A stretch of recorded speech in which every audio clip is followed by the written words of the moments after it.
પંચમહાલમાં અધિકારીઓની રેકી કરવાનો સિલસિલો હજુ પણ યથાવત છે। નવા નામ સાથે વોટ્સએપ ગ્રુપ સામે આવી રહ્યા છે અને હાલ 18 લોકસભા નામના વોટ્સએપ ગ્રુપ બનાવાયું છે।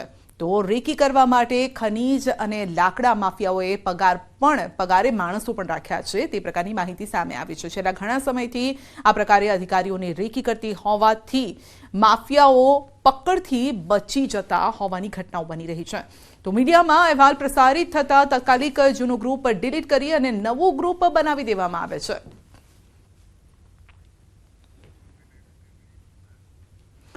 સુરતના રાંદેર પોલીસની સરાહનીય કામગીરી સામે આવી છે। પોલીસે 44 વર્ષીય વ્યક્તિને આપઘાત કરતા રોક્યા હતા।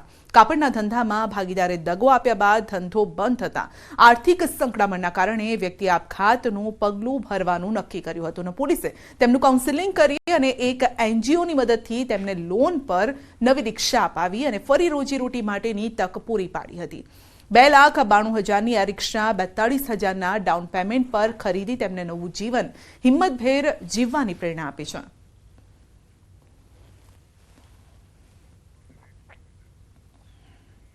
પાટણના મણુદ ગામના ખેડૂત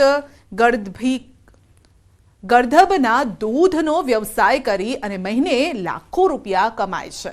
તો સરકારી નોકરી સાથે સંકળાયેલ એવા અરવિંદભાઈ સોલંકી અને તેમના દીકરા ધીરેનને આ ફાર્મ બનાવ્યું હતું અને આ પ્રજાતિના પણ સરકાર દ્વારા માન્યતા આપવામાં આવે છે। ગર્ધબની આ પ્રકારની જે પ્રજાતિ છે તેની સરકાર પણ માન્યતા આપે છે અને આવી સરકાર માન્યતા આલારી પ્રજાતિની ગર્ધબ કે જેની કિંમત 1 લાખથી 1.5 લાખ થાય તેવી છે।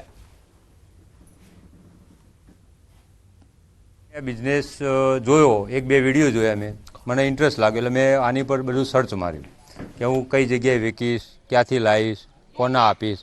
તો મને 2-3 એવા બાયર મળ્યા કે ભાઈ અમે તમારું દૂધ લેવા તૈયાર છીએ। તો મેં સૌથી પહેલાં એક કર્ણાટકમાં અશ્રી ફાર્મમાં મેં 2,500માં ચાલુ કર્યું।